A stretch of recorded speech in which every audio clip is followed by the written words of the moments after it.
કોને ખબર છે શંકરાચાર્યનો જન્મ ક્યાં થયો?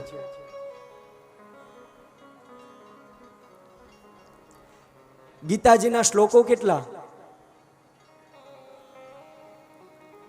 આપણે બધા વાલા ભક્તો સનાતની છીએ. વિશેષ કંઈ જ્ઞાન હોય કે ન હોય, પણ શ્રીમદ ભગવદ્ ગીતાના રાઇટર કોણ છે? શું કામ લખવાનું કારણ શું? જગતગુરુ શું કામ કહેવાના? કેમ બીજા કોઈને ઉપમા ન મળી? 700 શ્લોકનું દિવ્ય શ્રીમદ ભગવદ્ ગીતા છે. દુઃખી છે કે હજી એ નથી ખબર કે શ્રીમદ ભગવદ્ ગીતા અને શ્રીમદ ભાગવત આ બે અલગ ગ્રંથ છે, એ નથી ખબર. શ્રીમદ ભગવદ્ ગીતા એ પાર્થને જગાડવા માટે મામકાશ પાંડવાશ્ચૈવ કિમ કુર્વંતિ સંજય, જાગવા માટે જે કુરુક્ષેત્રના મેદાનમાં થઈ એ 700 શ્લોકની શ્રીમદ ભગવદ્ ગીતા, અને જે મારા વ્યાસજીએ સરસ્વતીના કિનારે બેસી નારદજીના 4 શ્લોક મળવાથી 18,000 શ્લોકનો આંબો કર્યો ને, એ શ્રીમદ ભાગવત પુરાણ છે. આ બેમાં બહુ સામ્યતા છે. એ જગતગુરુ શંકરાચાર્યનો જન્મ કેરળ પાસે કલાલડી ગામ છે, અને કરાલડી ગામની અંદર એ જગતગુરુ શંકરાચાર્ય મહારાજનો જન્મ થયો છે. કે જે આ દુર્ગા શબ્દનું મહત્વ ચાલે છે ને, એટલા માટે મને આ કથા યાદ આવી કે ખરા અર્થમાં તો એ દુર્ગાને એ સાક્ષાત કેવા દિવ્ય સ્તોત્રો લખ્યા છે જગતગુરુ શંકરાચાર્યજી મહારાજે. છેલ્લે અંત સમય તો એ 5 શ્લોકો જનની સ્તોત્રના લખ્યા છે. એમાંથી અત્યારે છે ને વાલા ભક્તો 3 સ્તોત્ર જ ખાલી પ્રાપ્ય છે.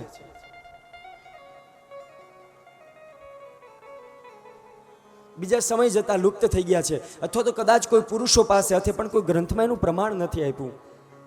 એ જગતગુરુ શંકરાચાર્ય કેરળ પાસે કલારડી ગામની અંદર એક દિવ્ય સાક્ષાત નાનકડું એવું ગામ છે, અને બ્રાહ્મણના ઘરે સંતાનનો જન્મ થયો.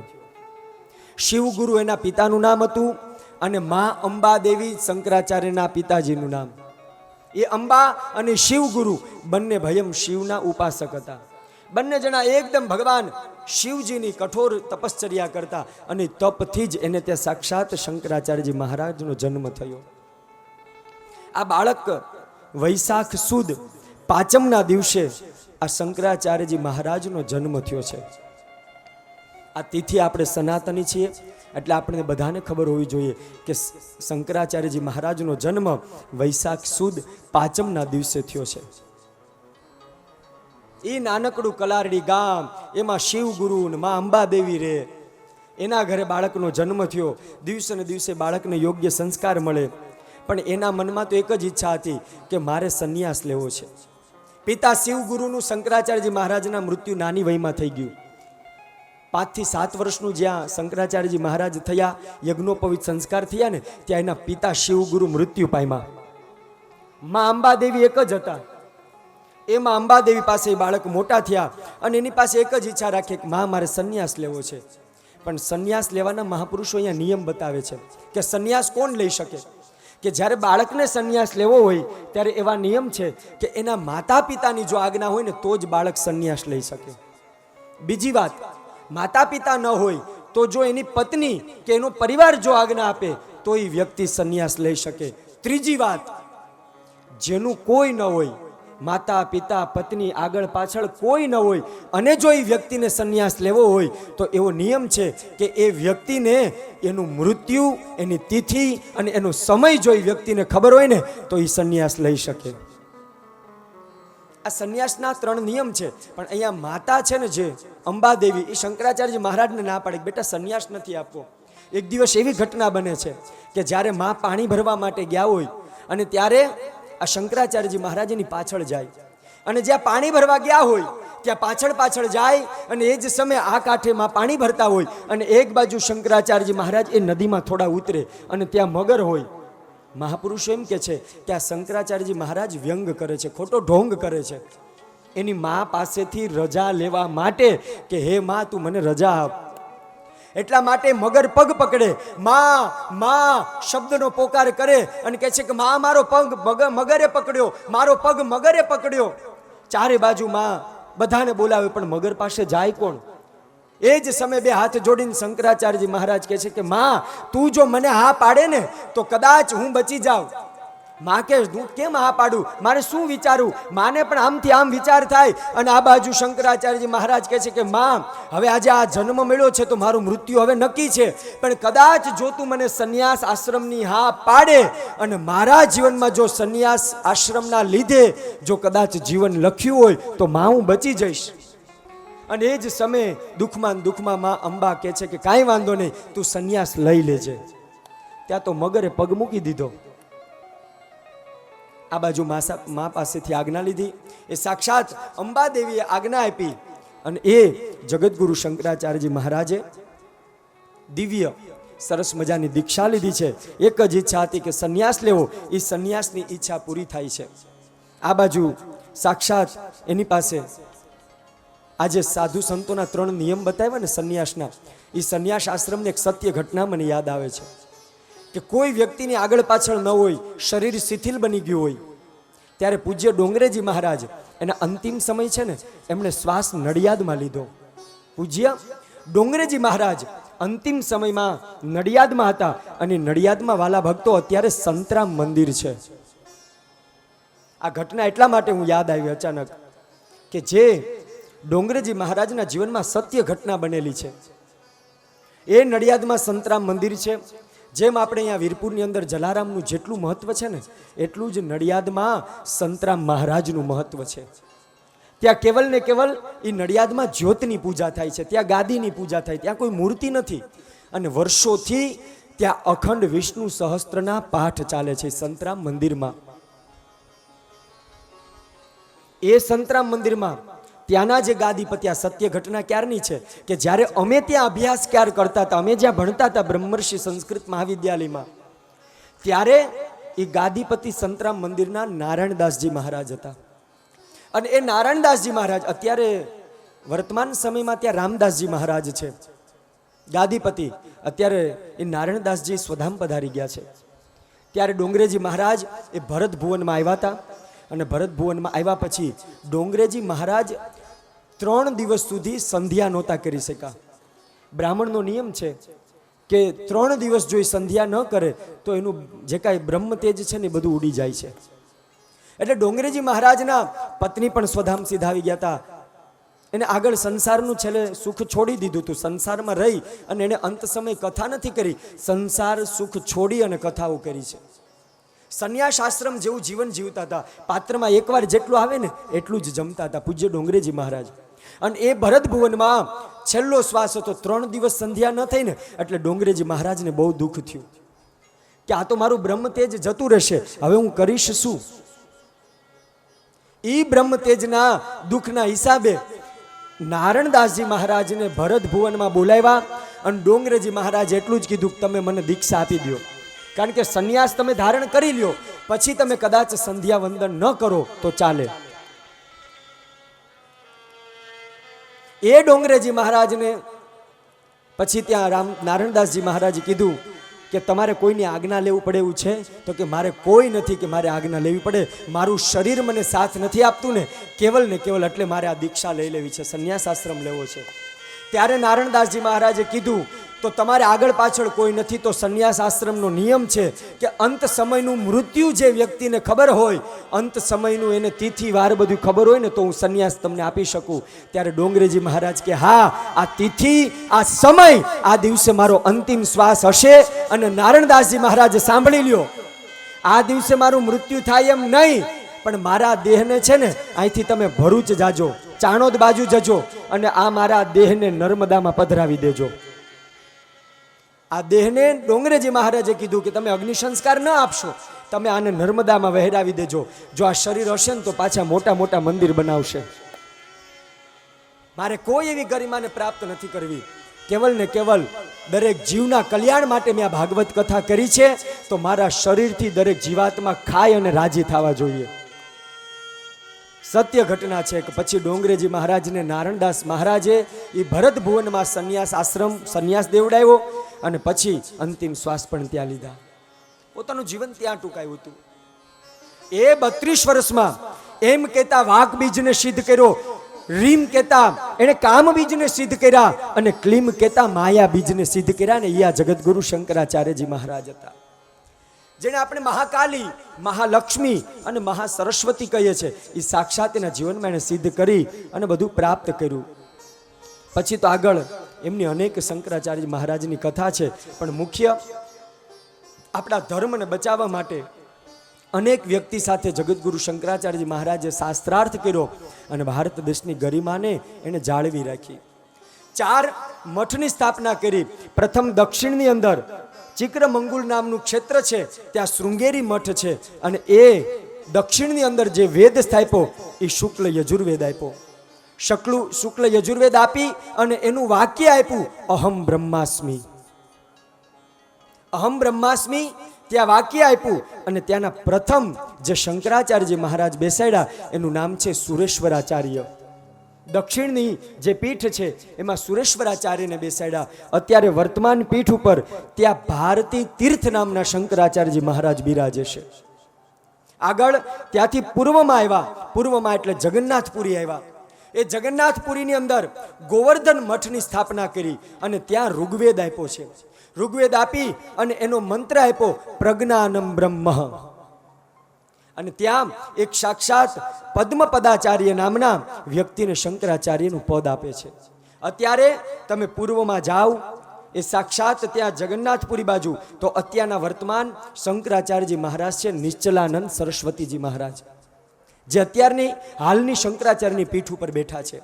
આગળ શંકરાચાર્યજી મહારાજે ત્યાંથી પશ્ચિમમાં ગયા અને પશ્ચિમમાં આવ્યા ને એટલે દ્વારકા આવ્યા.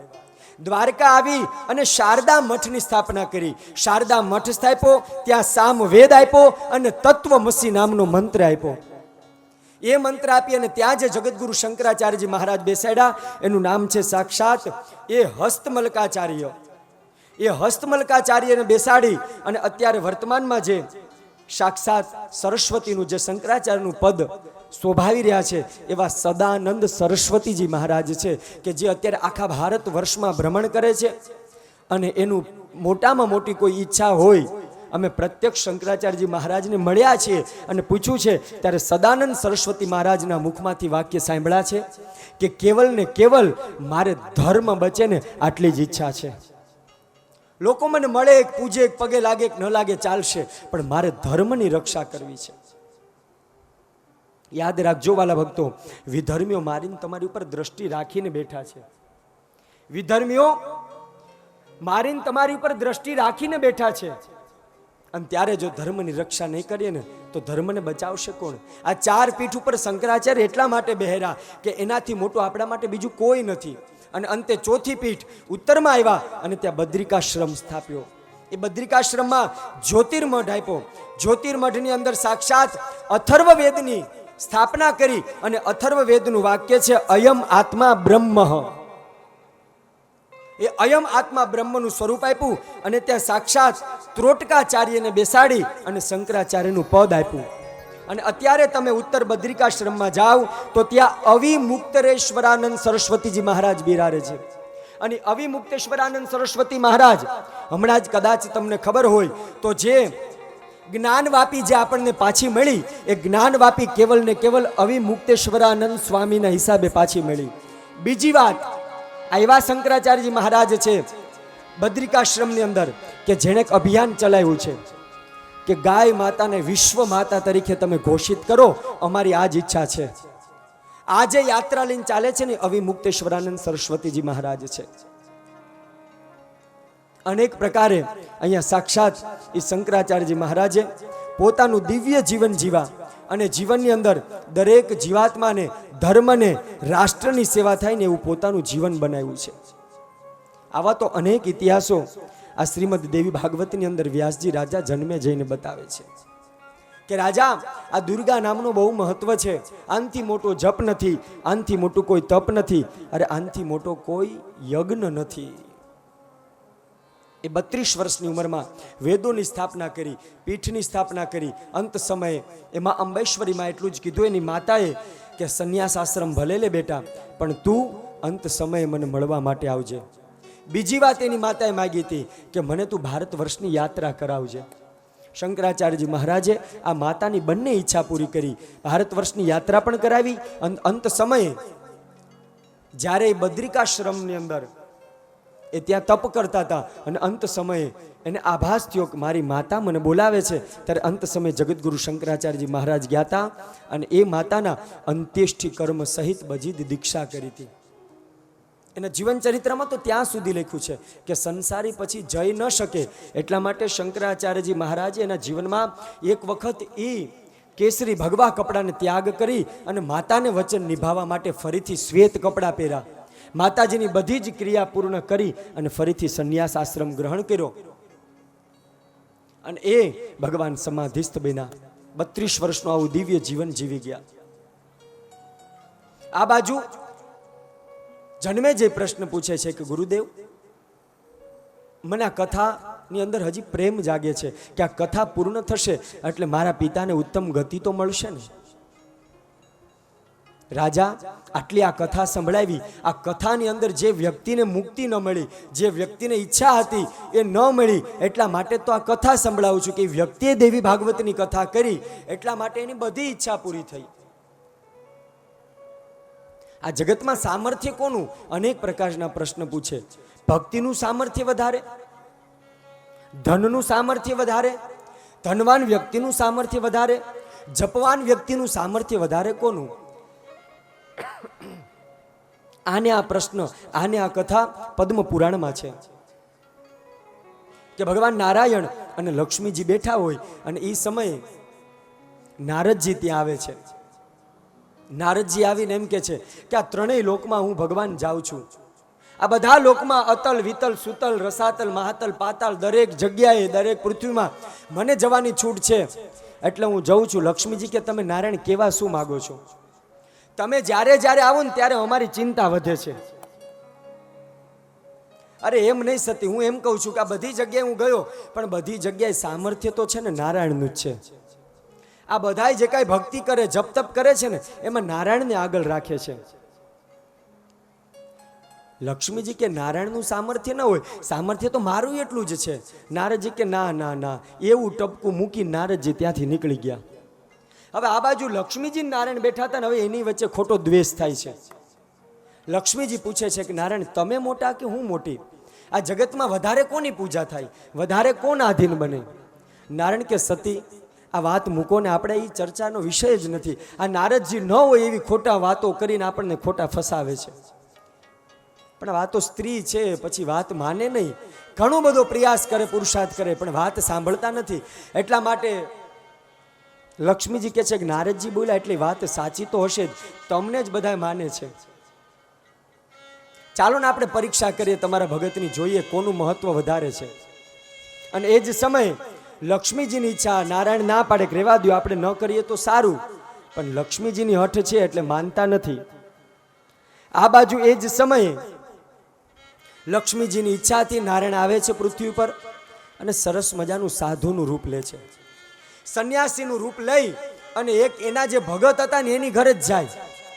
એટલે નારાયણને એમ કે ભગતની ઘરે જાય છે એટલે મન વધારે ભજન કરશે, મારી પૂજા વધારે કરશે. જ્યાં નારાયણ ત્યાં જાય ત્યાં તો એ ભગત રાજીના રેડ થઈ જાય. અરે ગુરુદેવ, આજે તમે મારા આંગણે આવ્યા, ઓહ આજે તો હું ધન્ય થઈ ગયો. એટલી બધી સેવા પૂજા, એને ઢોલિયા ઢાળે, એટલું બધું આપે છે, પુષ્પના હાર પહેરાવે, 56 ભોગ આગળ ધરે. આજ મારા આંગણે સદગુરુ પધાર્યા, આજ મારા આંગણે ગુરુદેવ આવ્યા. એમાં ને એમાં આનંદમાં ને આનંદમાં લક્ષ્મીજી દ્રશ્ય જો, ઓહો હો, આ નારદજીની વાત સાવ સાચી છે. આ નારાયણનું જો તો ખરા કેટલું મહત્વ છે. કાયમ ને માટે નારાયણની કેટલી પૂજા કરે, એની ઉપર શ્રદ્ધા કેટલી. પણ લક્ષ્મીજી કે કાંઈ વાંધો નહીં.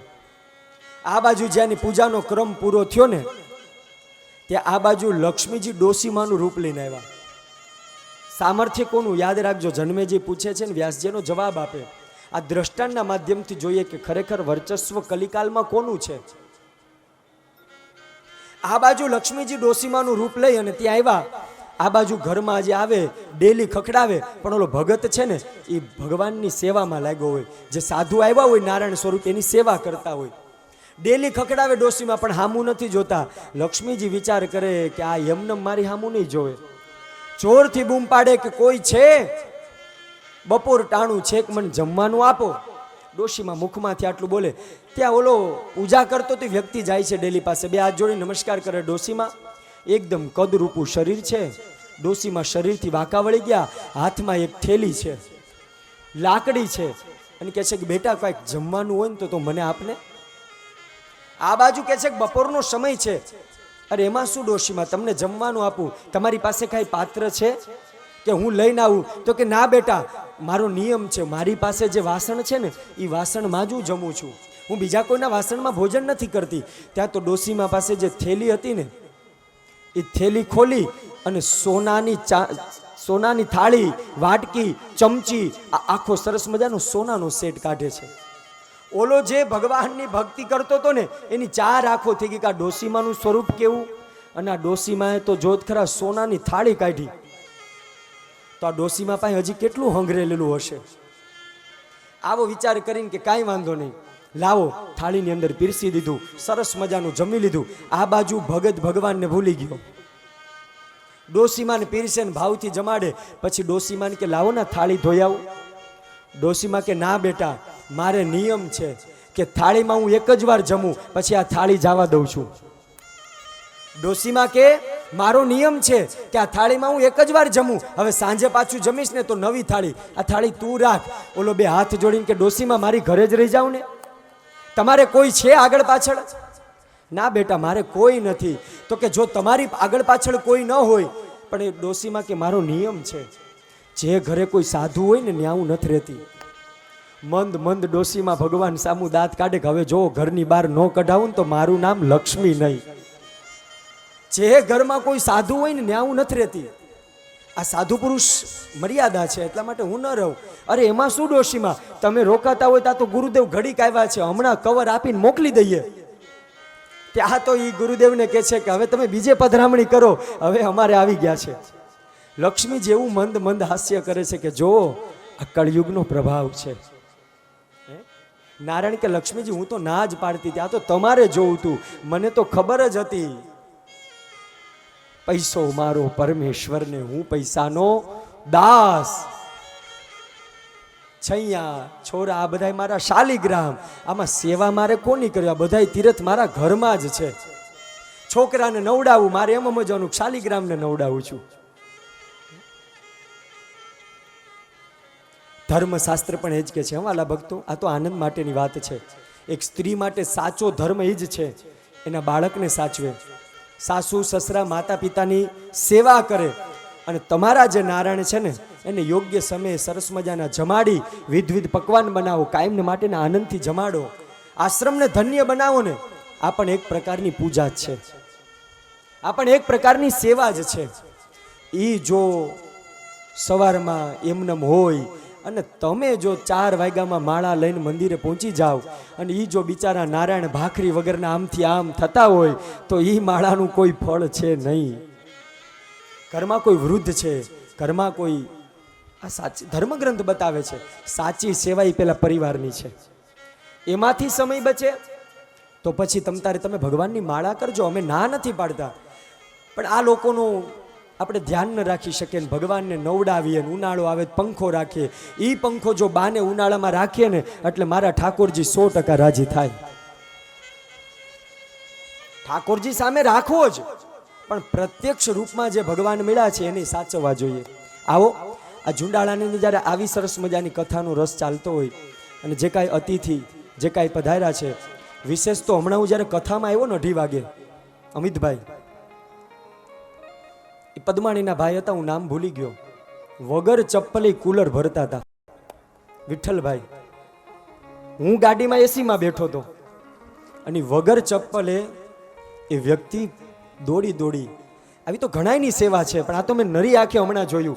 અને મેં ઓલા ભાઈને કીધું આ ચપ્પલ નથી પહેરતા, એને કયો ને ચપ્પલ પહેરે. હે, કેવી એમની સેવા. તમે બધાય કથામાં આનંદ કરવા જોઈએ, મારે ભલે ચપ્પલ વગર દોડવું પડે. હે, એક વખત એવી તાળીઓનો નાદ કરો, જેટલા સ્વયંસેવકો જેટલા અતિથિ પધાર્યા છે ને, ભાવ હૃદયથી આપણે એનું સ્વાગત કરીએ.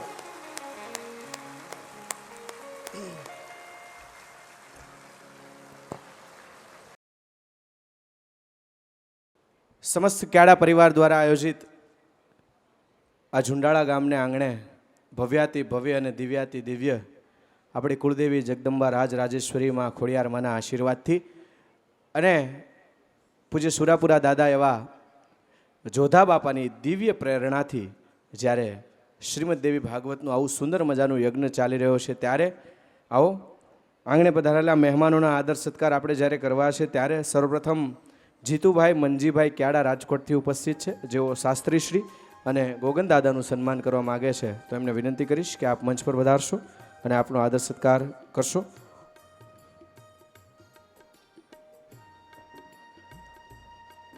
જેમના નામ લઉં છું એમને વિનંતી કરીશ કે આપ ઝડપથી મંચ પર વધારશો, જેથી કરીને આપણે પુનઃ કથાની અંદર પ્રવેશ કરી શકીએ. સાથે આપણી વચ્ચે પીએલ સખિયા, રાજેશભાઈ દામજીભાઈ સખિયા અને સંજયભાઈ દામજીભાઈ સખિયા ઉપસ્થિત છે, જેઓ શાસ્ત્રીશ્રી સાથે ગોગનદાદા, હિંમત કાકા અને હિતેશભાઈનું સન્માન કરવા માગે છે. તો આ ત્રણેય મિત્રોને પણ વિનંતી કરીશ કે આપ પણ મંચ પર પધારશો અને આપનો હૃદયનો અને લાગણીઓનો ભાવ વ્યક્ત કરશો. આપણે સૌ પધારેલા તમામ મહેમાનોને જોરદાર તળીઓના ગડગડાટ સાથે વધાવીએ. સાથે આપણા ઝુંડાળા ગામનું શ્રી કષ્ટભંજન ધૂન મંડળ મનસુખભાઈ સાવલિયા, પ્રફુલભાઈ પદમાણી, પ્રફુલભાઈ રામાણી, ભાવેશભાઈ રામાણી, મગનભાઈ રામાણી, વિનોદભાઈ પદમાણી, અરવિંદભાઈ પદમાણી, મહેન્દ્રભાઈ માથુકિયા અને હસમુખભાઈ સખિયા, જેઓ શાસ્ત્રી શ્રી ગોગનદાદા, હિંમત કાકા, હિતેશભાઈ, નનુભાઈ જાળિયાવાળા, ભાવેશભાઈ વલ્લભભાઈ, મનસુખભાઈ રણછોડભાઈ, વિઠ્ઠલભાઈ પોપટભાઈ અને સૌજીભાઈ નાથાભાઈને સત્કારિત કરવા માગે છે. તો આ જે નામ બોલ્યો છું તમામ મિત્રો આપ મંચ પર વધારશો અને આપની હૃદયની લાગણીઓ અમારા ક્યાડા પરિવાર તરફ આપ રજૂ કરશો. આજરોજ રાત્રિ કાર્યક્રમ દરમિયાન આપણા ક્યાડા પરિવારનું ગૌરવ એવા અલ્પાબેન પટેલ, એમની સાથે અમિતભાઈ ક્યાડા અને હાસ્ય કલાકાર એવા હિતેશભાઈ અંટાળાના ભવ્યાતિ ભવ્ય લોક ડાયરાનું આયોજન રાખેલ છે. તો આપ ફરીથી આ કથામાં આપણે પુનઃ પ્રવેશ કર્યો, ત્યારબાદ કથા વિરામ બાદ ભોજન પ્રસાદ લઈ અને 9 વાગ્યે સભા મંડપની અંદર ફરીથી ડાયરા માટે ભેગા થઈશું. સાથે આપણા 9 દિવસની 2 સત્રની કથા અને સાંજના રાત્રિ કાર્યક્રમો એ આપણે સૌ 4K મૂવી કેસરી સુરત આ નામની યુટ્યુબ અને ફેસબુક ચેનલ પર નિહાળી રહ્યા છે. એમની સમસ્ત ટીમને પણ તાળીઓથી વધાવીએ અને સાથે ગ્રુપમાં જે એ લાઈવની લિંક આવે છે એ આપણા સગા સ્નેહીઓ જે અહીંયા સુધી નથી આવી શક્યા એમને મોબાઈલની અંદર પહોંચાડીએ, જેથી કરી અને તેઓ ઘરે બેઠા આપણી કથાનો લાભ લઈ શકે. સાથે આજરોજ દિવ્ય પ્રસંગ એક એવો આપણે કથા વિરામ બાદ રાખેલો છે. કાર્યાલયની બાજુમાં 6:30 વાગે રક્તદાન કેમ્પ આજે રાખેલો છે. તો જે પણ વ્યક્તિઓ રક્તદાન આપવા માટે કેપેબલ છે એવા તમામ વ્યક્તિઓને વિનંતી કરીશ કે લોહી એક એવી વસ્તુ છે કે જેની કોઈ ફેક્ટરી નથી. વિજ્ઞાન હજુ સુધી લોહી બનાવી નથી શક્યું. એક માણસને લોહીની જરૂર પડે ત્યારે બીજો માણસ જ એને મદદરૂપ થઈ શકે. એટલા માટે આપણે અહીંયા ક્યાડા પરિવાર તરફથી રક્તદાન કેમ્પનું પણ આયોજન રાખેલ છે. તો 6:30 વાગ્યાથી કાર્યાલયની બાજુમાં રક્તદાનની શરૂઆત થશે. તો આપ ચોક્કસથી જે વ્યક્તિ રક્તદાન કરી શકે એમ છે એમને રક્તદાન કરવા માટે અહીંથી હું આહવાન કરું છું, જેથી કરીને વધુમાં વધુ બોટલ યુનિટ આપણે રક્ત અહીંથી એકત્ર કરી શકીએ.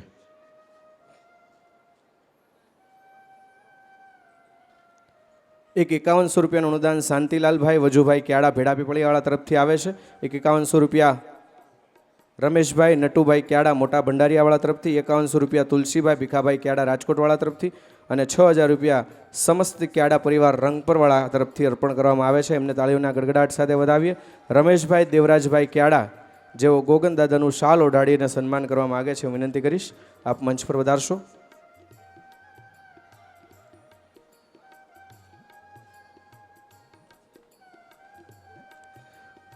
પરેશ કુમાર વેકરિયા રાજકોટ મીત ઇમિટેશન, તેઓ પણ વક્તાશ્રીને સન્માનિત કરવા માગે છે, વિનંતી કરીશ આપ મંચ પર વધારશો.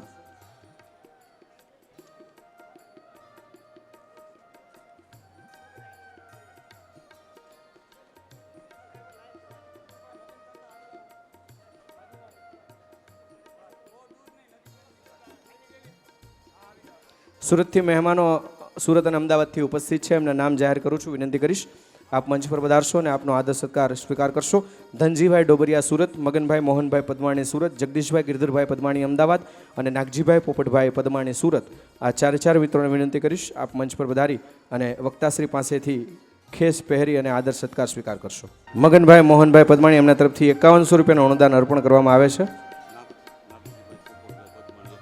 નાગજીભાઈ પોપટભાઈ પદમાણી એમના તરફથી પણ 5100 રૂપિયાનું અનુદાન અર્પણ કરવામાં આવે છે. અન્ય પરિવારના લોકો પણ આ કેળા પરિવારના આ યજ્ઞની અંદર તન મન અને ધનથી આહુત આપી રહ્યા છે. આપણે એમને તાળીઓના ગડગડાટ વડે વધાવવા જોઈએ. નિશાન એક્સપોર્ટ જેતપુર પરસોત્તમભાઈ આપણી વચ્ચે ઉપસ્થિત હોય વિનંતી કરીશ, આપ મંચ પર વધારશો.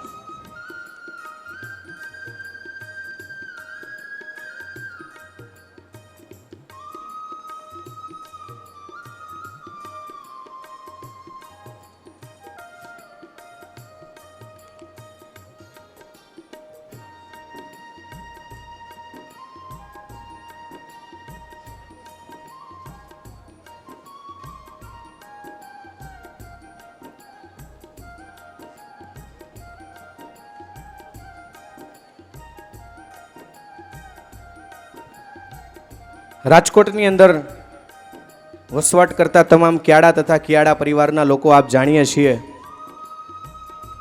કે ગત વર્ષથી આપણે સમસ્ત ક્યાડા તથા કિયાડા પરિવારના સ્નેહ મિલનની શરૂઆત કરી છે. ડિસેમ્બર મહિનાની અંદર ભવ્યાતિ ભવ્ય પ્રથમ સ્નેહ મિલન આપણે સવે ઉજવ્યું. કેટલા સાક્ષી છે આ સ્નેહ મિલનના? એકવાર હાથ ઊંચો કરો તો મને ખબર પડે. વાહ, ઘણા બધા લોકો આ સ્નેહ મિલનના સાક્ષી છે. આપણે સૌ જાણતા હોઈએ કે કોઈ પણ આયોજન છે ને એ માત્ર એક દિવસના આયોજનથી આયોજન નથી થતું હોતું. કોઈ પણ આયોજન માટે પૂર્વ તૈયારીઓ ઘણી બધી જોતી હોય છે, ને પૂર્વ તૈયારીની અંદર કેટલાક એવા વ્યક્તિઓના સાથ અને સહકારની પણ જરૂર હોતી હોય. આપણે સૌ જાણીએ છીએ અને અવારનવાર હું કહેતો પણ હોઉં છું કે જે આપણી સંજવાળી હોય, હંજવાળી જેને આપણે કહીએ, એની હળીઓ જે હોય ને, હળીઓ એ છૂટી પડી જાય ને તો પોતે કચરું થઈ જાય, પણ એક સાથે હોય ને તો એ કચરું વાળી શકે. એટલી એકતાની તાકાત હોય. આપણે હંમેશા માટે નાના હતા ત્યારથી આપણા દાદા દાદીના મોઢે કઠિયારાની એ વાર્તા સાંભળી છે કે લાકડી હોય એ સિંગલ હોય તો એ તોડી શકાય, પણ લાકડીનો ભારો હોય તો એ ન તોડી શકાય. એકતાનું ખૂબ મહત્વ છે ને એમાં અનેકતામાં એકતા, સંપ, સહકાર અને સંગઠનનું ઉત્તમ ઉદાહરણ હોય તો ક્યાડા અને ક્યાડા પરિવાર છે. ત્યારે પરિવાર સ્નેહ મિલનની જે શરૂઆત કરી છે, સ્નેહ મિલનની કમિટીના જે પાયાના પથ્થરો છે, એમને આપણે અહીંયા મંચ પરથી સજોડે સન્માનિત કરવા છે. મેં સવારે પણ તમને વાત કરી હતી કે ઘરેથી જો સપોર્ટ હોય ને તો જ સારું કામ થાય, બાકી ન થાય. ઘરેથી બહેનોનો પણ સપોર્ટ હોય તો એ બહેનોને પણ આપણે સન્માનિત કરવા છે. જે નામ લઉં છું એ તમામને હું વિનંતી કરીશ કે આપ સજોડે મંચ પર પધારશો. ક્યાડા પરિવાર સ્નેહ મિલન રાજકોટ પ્રથમ જેની અંદર ખૂબ જેમનો સિંહ ફાળો છે, તમામ કમિટીના સભ્યોના નામ અત્રેથી જાહેર કરું છું. સજોડે પધારવા માટે વિનંતી છે. દર્શનભાઈ, અશ્વિનભાઈ, જયેશભાઈ, પિયુષભાઈ, નાગજીભાઈ, પ્રવીણભાઈ, દેવજીભાઈ, સાગરભાઈ, નિકુંજભાઈ, મયંકભાઈ, સુરેશભાઈ, મયુરભાઈ, કૌશિકભાઈ, હસમુખભાઈ, પ્રશાંતભાઈ, અંકુરભાઈ, દીપકભાઈ, સંદીપભાઈ તથા હિરેનભાઈ, આ તમામ વ્યક્તિઓને આપણે જોરદાર તાળીઓના ગડગડાટ સાથે વધાવીશું. હું એમને વિનંતી કરીશ કે આપ પોતાના ધર્મપત્ની શ્રી સાથે મંચ પર વધારશો અને અહીંયા વક્તાશ્રી પાસેથી આદર અને સત્કાર સ્વીકાર કરશો. આપણે એમને સત્કારિત એટલા માટે કરી રહ્યા છીએ કે 6 જિલ્લાની અંદર 180 ગામમાં ઘરે ઘરે જઈ, કોઈ ગામની અંદર એવું પણ હોય કે ક્યાડા પરિવારનું માત્ર એક જ ખોરડું હોય તો ત્યાં સુધી પહોંચી એ ક્યાડા પરિવારને એ ત્યાંથી એમની માહિતી કલેક્ટ કરવી, એમને કંકોત્રી આપવી અને સ્નેહ મિલનની અંદર એમને આમંત્રિત કરવા, આ ખૂબ મોટું કામ છે. સમગ્ર ગુજરાતભરની અંદરથી ફરી અને આપણા ભાઈઓને એકઠા કરવા. માળા હોય ને, માળા એની અંદર મોતી છૂટા પડ્યા હોય, એની બદલે એક દોરીમાં જો એ પરોવાયેલા હોય ને તો એ માળા સારી લાગે. એ મોતી છે એનો ઉઠાવ વધારે આવે. એવી રીતે અલગ અલગ ગામોમાંથી આ ઝીણા મોતી ભેગા કરી અને એની અંદર દોરા રૂપે એક કામ જે છે ને આ કમિટીના સભ્યોએ કર્યું છે. જોરદાર તાળીઓના ગડગડાટ વડે આપણે આ તમામ વ્યક્તિઓને વધાવો, કમિટીના સભ્યોને વધાવો. આવતા વર્ષે એટલે કે બીજું સ્નેહ મિલન, પ્રથમ સ્નેહ મિલન થયું, હવે બીજું સ્નેહ મિલન એ આ વર્ષે એટલે 2025ની અંદર 21/12/2025ના રોજ રાજકોટની અંદર દ્વિતીય સ્નેહ મિલનનું આયોજન થશે. જોરદાર તાળીઓના ગડગડાટ વડે આપણે આ કમિટીને વધાવીએ. અને પ્રથમ સ્નેહ મિલન પણ કેવું કે 10-11 વર્ષથી સ્નેહ મિલનો ચાલતા હોય ને 11મું સ્નેહ મિલન જેવું સફળ થાય ને એવું સફળ સ્નેહ મિલન પ્રથમ વર્ષે આ કમિટીએ કરીને બતાવ્યું છે. એકવાર જોરદાર તાળીઓના ગડગડાટ વડે તમારી તાળીઓ બંધ ન રહેવી જોઈએ. આ તમામ લોકોને તાળીઓના ગડગડાટ સાથે એટલા માટે વધાવવા જોઈએ કે જે આપણે છૂટા કોઈ છૂટા છવાયા હોય, મેં તમને વાત કરી ક્યાંક એવું નાનકડું ગામડું હોય, કદાચ આપણને માહિતી પણ ન હોય કે આપણા ભાઈઓ અહીંયા રહેતા હશે, ત્યાંથી એ ભાઈઓના ઘર પરિવારને ગોતી એમને આમંત્રણ આપી સ્નેહ મિલનમાં એકઠા કરવા અને એ પ્રથમ સ્નેહ મિલનની ઇફેક્ટ આપણે આ કથાની અંદર પણ નિહાળી શકીએ છીએ. ત્યારે સૌપ્રથમ આપણો ક્યાડા પરિવાર સમસ્ત રાજકોટની અંદર ભેગો થયો અને આવું સુંદર મજાનું આયોજન થતું હતું. ત્યાંથી ઘણા બધા લોકોએ માહિતી મળી એટલે અહીંયા ફરીથી ઇફેક્ટ એની અહીંયા આપણે દેખાઈએ છીએ. અને હવે આપણે બીજું એક કામ કરવાનું છે કે અહીંની ઇફેક્ટ પછી પાછી બીજા સ્નેહ મિલનમાં આપણને દેખાય કે અહીંથી લોકો પ્રેરણા લઈ અને રાજકોટના બીજા સ્નેહ મિલન દ્વિતીય સ્નેહ મિલનની અંદર પણ હાજર રહે અને આપ સૌની ત્યાં હાજરી રહે એવો એક અહીંયાથી આ કમિટીનો ભાવ છે. જોરદાર તાળીઓના ગડગડાટ વડે ફરીથી આ સ્વયંસેવકોને આ સમિતિના સભ્યોને વધાવો કે પરિવારને સંગઠિત રાખવાનું કાર્ય, પરિવારને એક રાખવાનું કાર્ય એ આ લોકો કરી રહ્યા છે. તારે તમારી તાળીઓ બહુ ઓછી છે ભાઈ.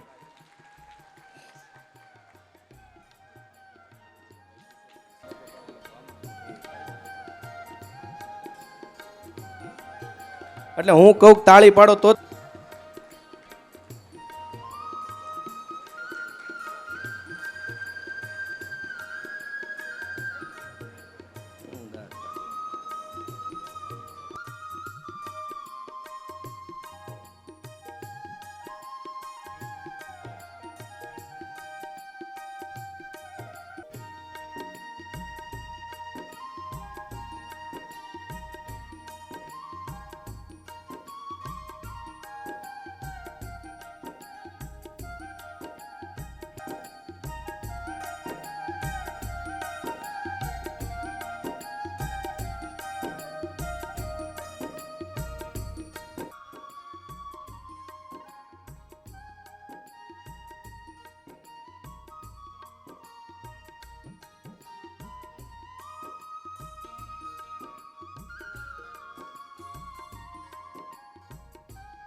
ખૂબ બધી તાળીઓના ગડગડાટ વડે ફરીથી આ યુવાનોને વધાવો. કહેવાય છે ને કે ન ફેંકો અમને આગમાં, આગને ફેરવીશું બાગમાં, અરે સર કરીશું કંઈક મોરચા, એકવાર મોતને આવવા દ્યો લાગમાં. એ પોતાનું જીવન એ આપણા પરિવાર માટે જેમણે સમર્પિત કરવાનો ભાવ રાખ્યો છે એવા રાજકોટની સ્નેહમિલન સમિતિનો જ્યારે આદર સત્કાર થાય છે ત્યારે તાળીઓના ગડગડાટ વડે આપણે વધાવવા જોઈએ કે જેમના થકી રાજકોટની અંદર આપણો પરિવાર સંગઠિત રહે છે, આપણો પરિવાર સંપ સહકાર. આપણે સૌ જાણીએ છીએ એક દિવસ તો આપણે 365 દિવસમાંથી 4 દિવાલમાં આપણા ઘરના 4 પરિવારના સભ્યો સાથે સાંજે બેસી સુખ દુઃખની વાતો કરતા હોઈએ અને ભોજન લેતા હોઈએ, પણ સ્નેહમિલન એક એવો અવસર છે કે 365માં દિવસે એટલે કે વર્ષની અંદર એક દિવસ એવો આવે કે પરિવારના તમામ ભાઈઓ ભેગા થાય, એક સાથે સ્નેહનું ભોજન લેવાય, સુખ દુઃખની વાતો થાય અને સ્નેહ મિલનથી પરિવારનું સંગઠન મજબૂત થાય. અને સંગઠન મજબૂત કરવા માટેનું કામ એ આ યુવાનો કરી રહ્યા છે.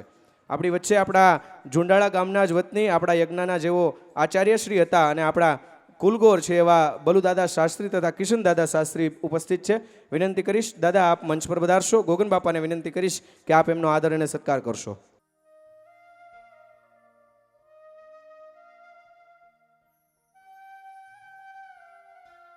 અત્રેથી દાતાશ્રીના નામ જાહેર કરું છું. દાતાશ્રીને વિનંતી કરીશ આપ મંચ પર પધારશો. 25,151 રૂપિયા ધનજીભાઈ ભીખાભાઈ ક્યાડા ગામ કાળાસર, 51,151 રૂપિયા ચંદુભાઈ દેવજીભાઈ ક્યાડા ગામ રાજસ્થળી, 11,111 રૂપિયા સ્વર્ગવાસી રાજેશભાઈ ધીરુભાઈ ક્યાડા ગામ ધારીગુંદાળી, 11,011 રૂપિયા રણછોડભાઈ ડાયાભાઈ ક્યાડા ગામ ઝુંડાળા. દાતાશ્રીઓને વિનંતી કરીશ આપ મંચ પર પધારશો અને કમિટી વતી આપનો આદર અને સત્કાર સ્વીકાર કરશો. હજુ પણ આપને વિનંતી છે વ્યવસ્થાના ભાગરૂપે 10,000 કરતાં વધારે રકમનું જેમનું અનુદાન છે એમને આપણે મંચ પરથી સત્કારિત કરી રહ્યા છે અને કદાચ અહીંયાથી આપનું નામ બોલાયું હોય ને આપ કદાચ હાજર ન હોય અને સન્માન બાકી હોય અથવા અમારી ક્ષતિના લીધે થઈને આપનું નામ લેવાનું બાકી હોય તો નિસંકોચપણે આપ તમારું નામ અહીંયા લખાવજો જેથી કરીને આપનો યોગ્ય આદર અને સત્કાર અહીંયા મંચ પરથી કરી શકાય. દાતાશ્રીઓએ જે કાંઈ પણ રકમ આપી છે જેના થકી આ સમગ્ર આયોજન સગવડતાની અંદર ફેરવાયું છે. એકવાર ખૂબ બધી તાળીઓના ગડગડાટ વડે આપણે ફરીથી તમામ દાતાશ્રીઓને વધાવીએ.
દિલીપભાઈ ક્યાડા, ગામ રાજકોટ, એમને વિનંતી કરીશ આપ મંચ પર પધારશો, આપનો આદર સત્કાર સ્વીકાર કરશો.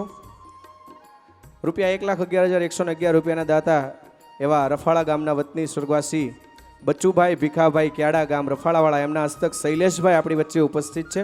હું શૈલેષભાઈને વિનંતી કરીશ કે આપ સન્માન સ્વીકારવા માટે મંચ પર આવશો.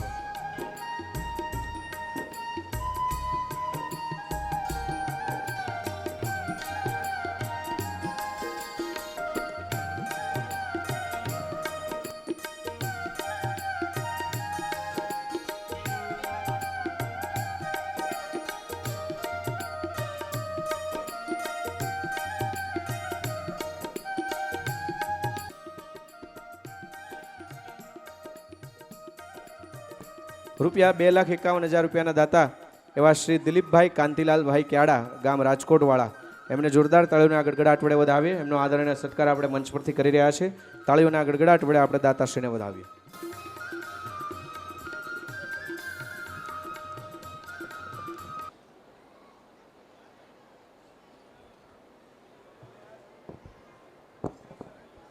આવો કથાની અંદર આપણે હવે પુનઃ પ્રવેશ કરવો છે, ત્યારે વક્તાશ્રીને તાળીઓના ગડગડાટ વડે આપણે વિનંતી કરીએ કે શ્રીમદ દેવી ભાગવત મહાત્મ્યની અંદર આપણને સૌને પુનઃ પ્રવેશ કરાવે.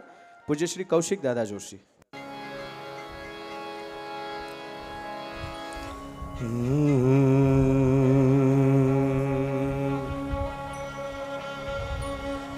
તામ પાર્વતી ત્યાં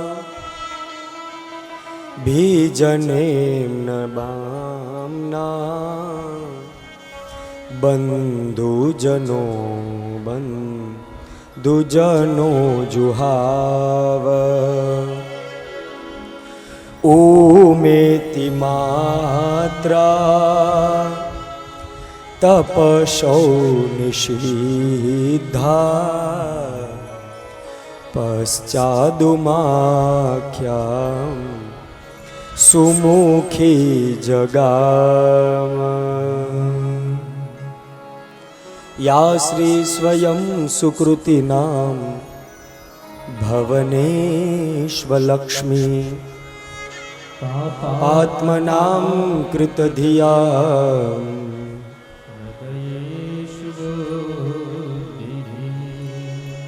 શ્રદ્ધાશતાં કુલજનાં પ્રભવસ્ય લજ્જા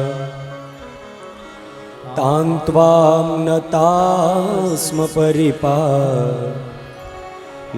દેવી વિશ્વમ સૃષ્ટિ को जिस प्रभु ने रचा है सृष्टि को जिस प्रभु ने वही ये सृष्टि चला रहा है रचा है सृष्टि को जिस प्रभु ने वही ये सृष्टि चला रहा है जो पेड़ हमने लगाया पहले जो पेड़ हमने लगाया पहले जो पेड़ हमने लगाया पहले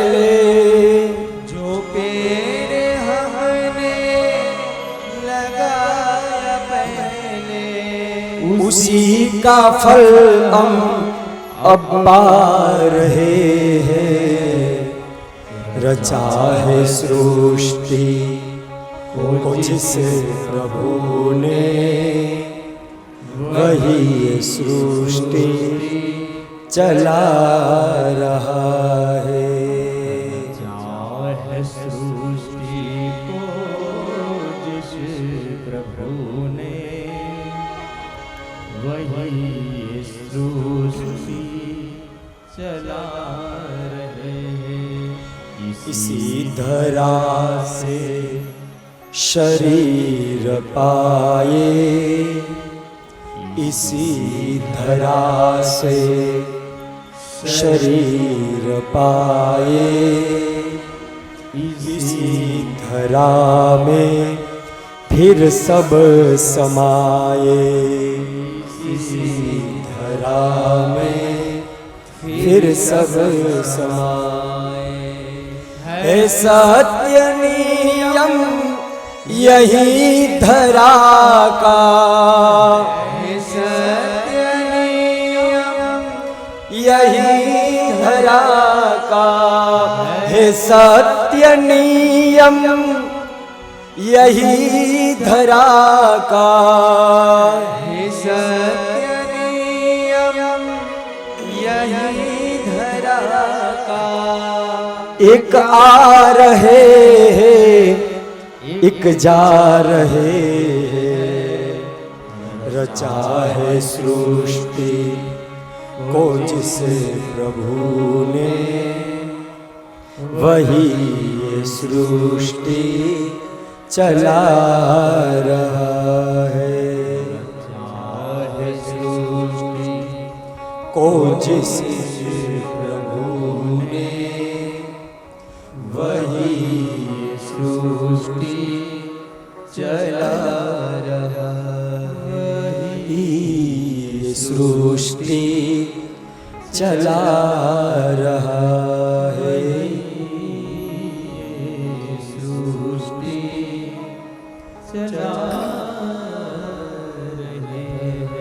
આ તો સારું છે, આપણને આવા મહાપુરુષો યાદ અપાવે છે કે આને ચલાવનારો કોઈક બેઠો છે. હે નકર આપણને એમ થાત કે આ બધું મારાથી જ ચાલે છે. ભગવાને આટલી સરસ મજાની વાલા ભક્તો આ વ્યાસજી જન્મે જઈને કહે છે કે આટલી સરસ મજાની આ સૃષ્ટિ બનાવી અને આ સૃષ્ટિની અંદર નિયમ છે, ઇસી ધરા મેં ફિર સબ સમાયે, હે સત્ય નિયમ યહી ધરા કા. આ પૃથ્વીનો નિયમ છે કે અહીંયા જ જન્મે ને અહીંયા જ પાછું બધું સમાઈ જાય છે. અને એટલા માટે એક આ રહા હૈ ઓર એક જા રહા હૈ. એક અહીંયા આવે છે, એકનો જન્મ થાય તો બાજુમાં ખબર પડે કે આ ભાઈનું મૃત્યુ થયું છે. એટલે જ તો ભગવાને 3 વસ્તુ એની પાસે રાખી, નકર આપણે બધા આ પૃથ્વીમાં બધું અસ્ત વ્યસ્ત કરી નાખત. 3 વસ્તુ શું રાખી? તો કે ભગવાને છે ને પહેલી વસ્તુ તો અનાજમાં કીડા ઉત્પન્ન કર્યા. વિચાર કરો નકર શું થાત? ગમે એટલો મારે માતાઓ ફીટ ડબ્બો બંધ કરીને રાખે ને જ્યાં ખોલે થોડાક દી પછી ત્યાં એમાં ધનેડા તો નીકળે જ. કેવી સૃષ્ટિની રચના વિચાર તો કરો. એ બંધ વસ્તુમાં ઈશ્વરે એની પાસે એક કળા રાખી, તમે ગમે એમ કરો ને પણ એમાં એ જીવજંતુઓ તો ઉત્પન્ન થઈ જ જાય. એ અનાજનો સંગ્રહ તમે બહુ ન કરી શકો. એ અનાજની અંદર કીડા પેડા કર્યા. નકર લોકો છે ને એનો સોના ચાંદીની જેમ બેંકમાં મૂકવા જાત. આપણે પરબથી બાપુ આવ્યા હતા, એને એક વખત એવું કીધું કે એક વખત એવું થશે, બધું જશે, સોનું ચાંદી ઘણું બધું, પણ ત્યારે જમવા માટે સારું અન્ન નહીં હોય. આવો સમય આવશે. એટલા માટે અન્ન બચાવીને રાખજો, અન્નનો બગાડ ન કરશો. તુલસી જગ में आय के कीजिए दो काम, लेने को राम नाम और देने को टुकड़ा भला. અન્નનો ક્યારે બગાડ ન કરો અને સાધુ પુરુષની ક્યારે ક્ષણનો બગાડ ન કરો. કોઈ બ્રાહ્મણ હોય, કોઈ સાધુ હોય, કોઈ પુરુષ હોય, એવા એની પાસે જઈએ તો ખોટી સંસારની વાતો ન કરવી. એટલે પહેલી વસ્તુ ભગવાન એની પાસે રાખી, તમે અન્નનો સંગ્રહ ન કરી શકો. બીજી વસ્તુ, માણસના શરીરનું મૃત્યુ થાય. આ તો હવે ટેકનોલોજી ને બરફ ને બધું આવ્યું એટલે, બાકી માણસનું શરીર છૂટી જાય પછી બહુ સમય સુધી રાખી ન શકો, એમાંથી દુર્ગંધ નીકળે. નકર આજનો મનુષ્ય વર્ષો સુધી એની સાચવી રાખત કે આ અમારા વૃદ્ધ પરદાદા હતા, 4થી પેઢીએ. પણ તમે શરીરને સાચવી ન શકો. એ તો પંચ મહાભૂતમાં તમારે કા સમાધિ આપી દો, ક્યાં એને જળની અંદર સમાધિ આપો, કાં એનો અગ્નિ સંસ્કાર કરી દો. એક તમે શરીરને ન સાચવી શકો, નહીતર સ્નેહીજનો ક્યારે એને અગ્નિદાઢ ન આપત, એને સાચવીને મૂર્તિની જેમ રાખત. ત્રીજી વસ્તુ, ભગવાને જીવનમાં સંકટની સાથે ટેન્શન આવે, ચિંતા આવે ત્યારે રડવાનું આપ્યું અને સમયની સાથે ભૂલવાનું પણ આપી દીધું. સમય આવે ત્યારે રડી લેવાનું, બધું યાદ હોય, કાંઈ વાંધો નહીં, આણે મને દુઃખ આવ્યું, પણ વિચાર કરો મારા વાલાએ કેવી કૃપા કરી. સમય આવે ત્યારે ભૂલી પણ જઈએ છે ને. આ બધું જો યાદ રહેતું હોત ને તો આપણે કોઈને દાદ ન દેત. આપણે એમ કહેત કે ગયા જન્મમાં તમે મને કૂતરો બન્યો ત્યારે બાંધીને રાખ્યો હતો ને, આ જિંદગી તમને જમવા જ ન આપું. જો પૂર્વ જન્મનું ઈશ્વરે યાદ શક્તિ રાખી હોત અને એમાંય ન કરવાના કારણે જન્મ થયા હોત અને જો યાદ હોત અને એ પછી ભાઈ થઈને આવ્યો હોય તો આપણે એને હું જીવવા દઈએ? પણ ઈશ્વર બહુ દયાળુ છે, સમયની સાથે સાથે ભૂલતાય શીખવાડી દીધું.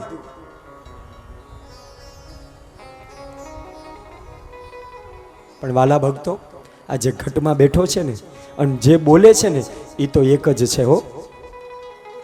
સાધુ પુરુષો એમ કે છે કે જે ઘટમાં બેઠો છે એ બધાની અંદર બેઠો છે એ તો એક જ છે. આ તો માટલા નોખા નોખા છે, બાકી કુંભાર તો એક જ છે. કબીર કુવા એક હે પનિહારી અનેક. આ બધા વાસણ છે, બર્તન સબકે ન્યારે ન્યારે કિંતુ પાણી સબ में એક. આની અંદર જે તત્વ છે એ બધું તો એક જ છે. અને એટલે મહાપુરુષો એને યાદ કરે શબ્દ દ્વારા. પૃથ્વી તણો પિંડો કર્યો રજલાવતો ક્યાંથી હશે પૃથ્વીચાત ફેરવનારે કુંભાર બેઠો ક્યાં હશે પૃથ્વી તણો પિંડો. એ ઈશ્વર તું ખરા અર્થમાં બેઠો છે ક્યાં? આ બધી માટી ક્યાંથી લાવતો હશે? આ ક્યાં ઈ ખોદવા માટે ક્યાં જતો હશે? કેટલા બીબા વિચાર તો કરો. આપણે એમ કહીએ કે આ દાદા જેવો લાગે, પણ એમ ન કહીએ કે દાદા જ આવ્યા. એની જેવા લાગે પણ એવું ન કહીએ કે આ દાદા ફરીથી આવી ગયા છે.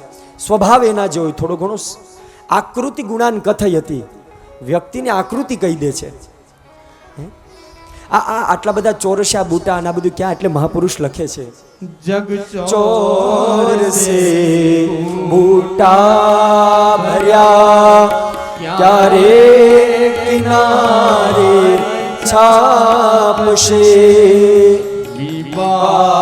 કહો કેટલા હશે રંગરેજ બેઠો ક્યાં હશે પૃથ્વી તણો પિંડો કર્યો. આ ક્યાં બેઠો હશે? આ ઈ કયો દરિયાનો કિનારો હશે કે ત્યાં બેસીને બધી આ બીબાઓ છાપતો હશે? એની પાસે કેટલા બીબા હશે? આપણે રંગોળી પાડી પાડીને દિવાળીમાં કેટલી પાડીએ, પણ આ તો બધી વર્ષોથી યુગોથી આ પૃથ્વીનો ક્રમ ચાલે. તો ઈ ક્યાં બેસીને બધું કરતો હશે? એની પાસે કેટલા બીબા હશે? એની રંગરેજ કેવો હશે? આ બધા રંગ પૂરનારો હશે ક્યાં? અને એટલે આગળ ગાય છે કાળી કાળી વાદળીનો ગોવાળિયો કેળો હશે વિનાચડે દોહનારે ગોવાળિયો કેવો હશે પૃથ્વી તણો પિંડો કર્યો. છેતરે નહીં છેતરાય અબજો આડતીઓ દિશે સૌને રોજીનો ચૂકવે એ શેઠિયો કેવો હશે પૃથ્વી તણો પિંડો પૃથ્વી તણો પિંડો કર્યો. તો ક્યાંથી હશે ચાક ફેર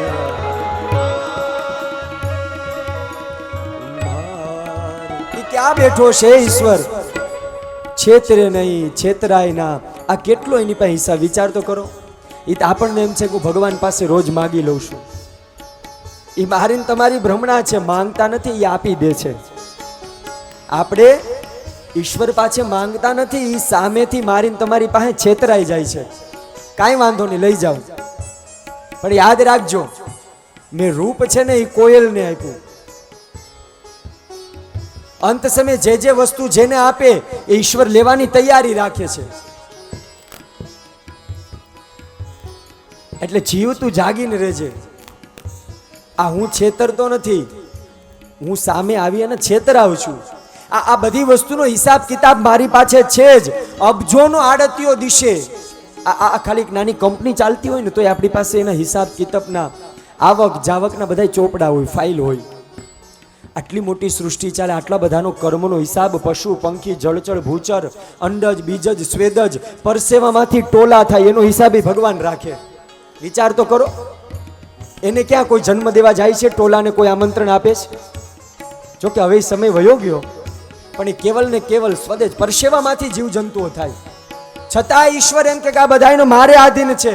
હું સૌને રોજી રોટી ચૂકવું છું, બધાયનું હું ધ્યાન રાખું છું. આ શેઠિયો ક્યાં બેઠો હશે? કીડીમાં એક ડબ્બીમાં કીડી પૂરી એક વ્યક્તિ, આજે જોવું છે ભગવાન આને કેમ આપે. એક દી બે દી બીજે દી સવારે જ્યાં ડબ્બી ખોલીને તેમાં ચોખાનો દાણો પડ્યો હતો. જ્યારે ડબ્બી બંધ કરતો હતો ને ત્યારે કપાળમાં ચોખો છે ની ડબલીમાં પડી ગયો. કેટલો ઈશ્વર દયાળુ છે, વિચાર તો કરો. નકર એણે એમ વિચાર્યું કે આ ડબ્બીમાં કીડીને પૂરી દઉં, જોવું છે કે આ ભગવાન બધાને રોજી રોટી આપે, કેમ આપે? કપાળનો ચોખ્ખો ડબલીમાં પડી ગયો. એ ચોખામાંથી કીડી પેટ ભરતી હતી. એટલે આગળ મહાપુરુષોને ગાવાની ઈચ્છા થાય કે જીવ જાણવા જોવા તણી દિલ જંખના જાગી રહી. એ જાણવા જોવા તણી દિલ જંખના જાગી રહી. બ્રહ્માંડમાં ભટકી અને બ્રહ્માંડમાં ભટકી અને અંતે મતી અટકી ગઈ. પૃથ્વી તણો પીંડો કર્યો, પૃથ્વી તણો પીંડો કર્યો, પૃથ્વી તણો પીંડો કર્યો. આ બધું હું વિચારમાં આખા બ્રહ્માંડમાં મારી મતીને દોડાવી, પણ અંતે મારી મતી અટકી પડી. આટલું બધું ઈશ્વરની કૃપા જ્યાં જોઈને ત્યાં મારું મન એમાં ડૂબી ગયું. ઈશ્વર બહુ દયાળુ છે. અને એટલે જ કહીએ ને કે હાથીને મણ જોઈ તેટલું પૂરું કરી દે, કીડીને કણ જોઈ તોય મારા ઈશ્વર આપે. વિચાર તો કરો, આપણે જમીએ તો કેટલાની થાળી જમીએ? 100 રૂપિયાની હોય, 200 રૂપિયાની હોય. બહુ રૂપિયાવાળા હોય તો કદાચ લગ્નમાં 5000ની થાળી રાખે. એનાથી વિશેષ શું કરે? ઓલા જંગલના રાજાને 50,000ની થાળી જોઈ, એને જો ઈશ્વર આપી દેતો હોય તો આપણને શું 200-500ની થાળી ન આપી શકે? એ જંગલના સિંહને 50,000ની થાળી જો ઈશ્વર દયાળુ આપી શકે તો આપણને 100 રૂપિયા 50 રૂપિયાની રોજ જીવનમાં જે જમવા જોઈએ એટલું ન આપે? અને એટલે કહીએ છે કે સુખી મેં સુમિરન ના કરે, દુઃખ મેં કરે સબ કોઈ. જો સુખ મેં સુમિરન કરે તો દુઃખ કહાં સે હોય. અને હંમેશા એવું જ કહેજો ભગવાનને કે વો સુખ પર પથ્થર પડો. એ ભગવાન, સુખ ઉપર પથ્થર પડે, માર નથી જોતું. वो सुख पर पत्थर पड़ो जो राम हृदय से जाए. हे माँ बलिहारी तो वो दुख की पल पल राम बजाय, पल पल राम बजाय. થોડુંક દુઃખ આપજો જ, અને દુઃખ હશે ને તો જ ઈશ્વર નજીક લાગશે. સુખમાં તો બહુ દૂર છે, કારણ તે તો ભગવાને આપણને એમ લાગે છે કે નથી, કારણ કે ત્યારે બીજો પાવર હોય, ત્યારે નશો બીજો હોય. કેવું નથી, પણ માતાઓ એટલો ભાર દે છે ને એટલે આજે પાછું કહી દઉં. નકર એમ કે આ દાદા બધું કહે છે પણ અમારું નથી સાંભળતા. પણ આમ તો કવિ પહેલા અમારે પુરુષોએ સ્વીકારી લીધું છે કે દાદા છેલ્લો દિવસ હશે ને કથાનો એટલે અમે બધાય વ્યસન છોડી દેશું. ઉતારે આવીને કહી જાય છે કે દાદા તમે કેમ બોલતા નથી, તમે કાંઈ વ્યસન કરો છો એટલે નથી બોલતા. એટલે અમને ચાનું વ્યસન છે. એટલે અલ્પેશભાઈને કીધું કે હવે અમારે ચાય મૂકી દેવી છે, અમે ચા પીએ છીએ કે એ વ્યસન છે, બીજું તો કાંઈ વ્યસન છે નહીં. એટલે યુવાનોને ફરીથી જીવનની અંદર સરસ મજાનું શરીર મળ્યું છે, આની અંદર ઘણું બધું ખાવું પીવું આનંદ કરવાની વસ્તુ છે. જોકે અહીંયા એ વસ્તુનું દૂષણ નથી, પણ જે કાંઈ બીજું કંઈ હોય એ પણ આપણે એનો ત્યાગ કરી દઈએ. એક નાનકડું વ્યસન, આ તો જોકે હવે તો બધું બંધ થઈ ગયું, નકર પેલા બીડીના બહુ વ્યસન હતા. એ 10 રૂપિયાની જોડી ઓલી 30 મણની કાયાને મંડપની બહાર ખેંચીને લઈ જાય. હાલ કે હવે ખીચામાંથી કાઢ જલ્દી. એક નાનકડી 10 રૂપિયાની જોડી 30 મણની કાયાને મંડપમાંથી ઊભી કરે અને એ પછી એવા આમ લઘર વગર જાતા હોય, પણ એ જ્યાં એક શોટ લગાવે ને ત્યાં તો એમ લાગે કે ઓહો મને તો હરિરસ પી ગયો છું. એ કેવડી તાકાત હશે નશાની.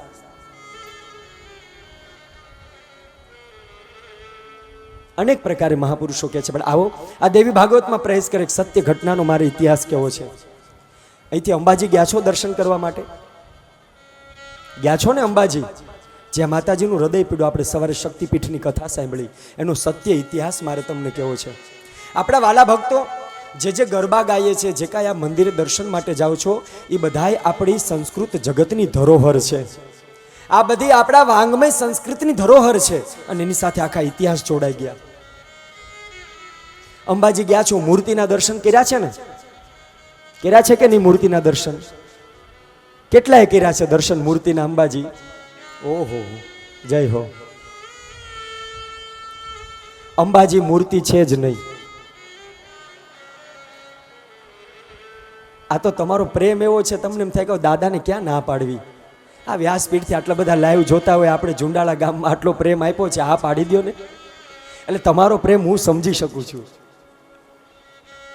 ત્યાં ખરા અર્થમાં વાલા ભક્તો સાચા છો તમે, ત્યાં મૂર્તિના દર્શન થાય છે, પણ એ મૂર્તિ જેવો શણગાર છે, મૂર્તિ નથી. ત્યાં મા અંબાનું હૃદય પડ્યું છે ને, એટલા માટે ત્યાં વિશ્વ શ્રી યંત્ર ને વિશ્વ યંત્રની ત્યાં પૂજા થાય છે. ત્યાં મૂળભૂત હૃદય છે, એટલા માટે યંત્ર પૂજા છે. અને ત્યાં માતાજીના એ મંદિર સાથે 2 સત્ય ઘટનાના ઇતિહાસ છે. એક સત્ય ઘટનાનો ઇતિહાસ મહારાણા પ્રતાપ સાથે જોડાયેલો છે, અને એક સત્ય ઘટનાનો ઇતિહાસ આપણે વારંવાર ગરબો ગાઈએ છીએ, એ ગરબા સાથે ઇતિહાસ જોડાયેલો છે. આ ભારત દેશની અંદર અનેક ધરોહરની સાથે એક આપણા સંસ્કૃત અને સંસ્કૃતિનું રક્ષણ બતાવ્યું છે. એ અંબાજીના મંદિરના પૂજારી રાત્રિના સમય સૂતા હોય, આ સત્ય ઘટનાનો ઇતિહાસ છે વાલા ભક્તો. આનું પ્રમાણ પણ હું આપીશ કે એ અંબાજી મંદિરના બહુ જૂની વાત છે, બહુ હજારો વર્ષ જૂની છે આ કથા. ત્યારે એ પૂજારી મંદિરના સૂતા હતા અને રાત્રિના સમયમાં એને મા અંબા સપનામાં આવે છે. મા અંબા સપનામાં આવી અને પૂજારી શ્રીને એટલું જ કહે છે કે બેટા ઊભો થા, મારા કપડાં મંદિરમાં ભીના છે, મારા વાઘા બધા પલળી ગયા છે, મારું ત્રિશુલ પડી ગયું છે, મારો શણગાર અસ્ત વ્યસ્ત થઈ ગયો છે, બેટા ઊભો થઈ અને તું મારા વાઘા બદલી દે ને. આ બધી સ્વપ્નમાં પૂજારીને આ બધી ઘટના ચાલે છે. ત્યારે પૂજારી મનમાં વિચાર કરે, સ્વપ્નમાં કે હું શું કરું છું, ક્યાં છું, મને માં શું કામ આવું કે છે. આવો બધા વિચારમાં સુષુપ્ત અવસ્થામાં એ પૂજારી જાગી જાય છે. પૂજારી જાગી જાય ત્યાં બેઠા થાય છે. બેઠા થઈને ચારે બાજુ જોવે તો રાત્રિના બરોબર 2 વાગ્યા છે. આજુબાજુ અંધકાર છે, બધા સૂતા છે. ફરીથી મનમાં એવો સંકેત થયો કે મને મા સપનામાં આવ્યા. કોઈ દિવસ નહીં, આજે માએ પહેલી વાર મને એવું કીધું છે, મા દુર્ગાએ, મા અંબાએ, કે મારા વસ્ત્ર ભીના થયા છે, આવ અને તું મારા વસ્ત્ર બદલ. મારું ત્રિશુલ પડી ગયું છે, મારા શણગાર બધા નીકળી ગયા છે. જ્યાં એ પૂજારી રાત્રિના 2 વાગે વાલા ભક્તો એ અંબાજીના મંદિરના જ્યાં દ્વાર ખોલે છે અને જ્યાં વસ્ત્રને અડે છે ને, ત્યાં બધા જ વસ્ત્ર ભીના હતા. વસ્ત્ર બધાય ભીના. માતાજીની પાસે જે ત્રિશુલ રાખ્યું હતું એ ત્રિશુલ પડી ગયું હતું. માતાજીનું કંકુ રેળાઈ ગયું હતું. હાથનું કંકણ એક નીચે પડ્યું હતું. અસ્ત વ્યસ્ત માનો શણગાર. પૂજારી વિચાર કરે કે મેં માને પોઢાડ્યા ને ત્યારે બહુ સરસ શણગાર હતો, બધું જ બરાબર હતું, આમ કેમ હશે? જ્યાં માતાજીના કપડાં ભીના હતા ને એને નીચવે છે, એમાંથી ચોરું ચરણામૃત લઈને ચાખે છે ને તો એ જળ એને ખારું લાગે છે. આ પૂજારી મનમાં વિચાર કરે કે આ માતાજી પાસે આ ખારું પાણી ક્યાંથી આવ્યું? કદાચ માતાજી ઉપર કોકે કંઈક ઢોળ્યું હોય તો એ મીઠું પાણી હોય, આ ખારું પાણી કેમ છે? પૂજારી બહુ મનમાં વિચાર કરે, અનેક પ્રકારના દ્વંદ ઉત્પન્ન થાય શરીરમાં, કહું કરવું શું, કોને કહું? અને એ જ સમય ત્યારે રાજાશાહી હતી. રાજાને આ સ્વપ્નમાં જે કાંઈ ઘટના ઘટી, મંદિરમાં જે સત્ય ઘટના ઘટી, એ રાજાને સવારે મળવા માટે પૂજારી જાય છે. પૂજારી મળવા માટે જાય, બે હાથ જોડી રાજાને નમસ્કાર કરે, પ્રણામ કરે, અને રાજાને એટલું જ કહે છે, વાલા ભક્તો, આખી ઘટના રાજાને કહે છે. સ્વપ્ન આવ્યું અને રાજા એમાં માએ મને એમ કીધું, મારા કપડાં ભીના છે, મારું ત્રિશુલ પડ્યું, શણગાર મારો વિખાઈ ગયો. અને રાજા, મારી આંખો ત્યારે ચાર થઈ ગઈ કે હું જ્યારે મંદિરમાં ગયો ને ત્યારે રાજા એ જે સ્વપ્નમાં આવ્યું ને એ બધું મેં સાક્ષાત્કાર જોયું. માના વસ્ત્ર ખારા હતા અને પાણી ચાખ્યું ને તો ખારું લાગ્યું, ત્રિશુલ પડી ગયું, માનું તિલક ભૂસાઈ ગયું.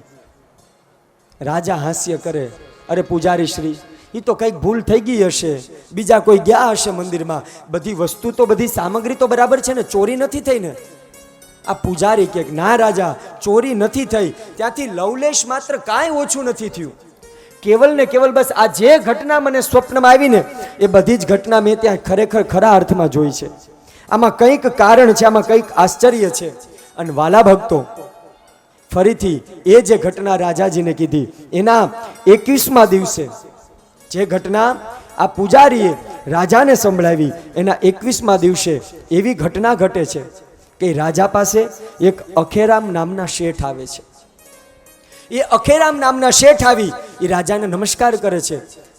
સવારની સભા હોય અને એ અખેરામ નામનો વ્યક્તિ, એ શેઠ રાજાને એમ કે છે કે રાજા, આજે હું બહાર 2 થી 4 ઘોડા ગાડી સોનામોર ભરીને આવ્યો છું. રાજા કે અરે અખેરામ શેઠ, તમે આ સોનામોરને મારી પાસે શું કામ લાવ્યા? તો કે આ મારે ઘણું બધું સોનામોર હતો, પણ મારે એવી માનતા છે કે અડધા સોનામોર મારે માં અંબાજીને ચડાવી દેવા છે. રાજા વિચાર કરે કે અખેરામ શેઠ, કારણ વગર તમે આટલું દાન કરો નહીં, કારણ શું? ત્યારે અખેરામ શેઠ કહે છે કે આજથી 21મા દિવસે હું મધદરિયે મારું નાવ લઈને જાતો હતો અને અંદર અસંખ્ય સોનું, રત્ન, મોર, જવાહીર બધું ભરેલું હતું. અને આજ માં દુર્ગાને મેં પોકાર કર્યો ને, માં દુર્ગા દરિયાની અંદર મને બચાવવા માટે આવી હતી. માં દુર્ગાએ મને બચાવી અને એ બચાવી અને આ ધન આવ્યું ને ત્યારે મેં માને પ્રાર્થના કરી, અડધું ધન હું માં તને આપી દઈશ. અને ત્યારે રાજાને ઓલા પૂજારીની વાત યાદ આવે છે કે માના કપડા શું કામ ભીના હતા, એ માનું ત્રિશુલ શું કામ પડી ગયું હતું. આ સત્ય ઘટનાનો ઇતિહાસ છે અંબાજીની સાથે. પછી તો એ શેઠે સોનું આપ્યું. અને વાલા ભક્તો, પ્રાણ ઈ છે આ વાતના કે અખેરામ શેઠને માતાજીએ હાજરા હાજુર પરચો આપ્યો. અને ત્યારથી એ અખેરામ શેઠના સંતાઓએ, અખેરામ શેઠે એ અંબાજીમાં અખંડ જ્યોત ચલાવી. અને હજી પણ એના સંતાનો હાલની તકે એ અખેરામ શેઠના સંતાનો જ એ જ્યોતમાં ઘી આપે છે, હાલની તકે પણ. અત્યારે એ માની એવી કૃપા છે. અને એટલા માટે તો એની સાથે આખો ગરબો લખ્યો. આ જે ઘટના મેં તમને કીધી ને, એ ઘટના ઉપર આખો માનો ગરબો છે. આપણે ગાઈએ છીએ પણ ખરા,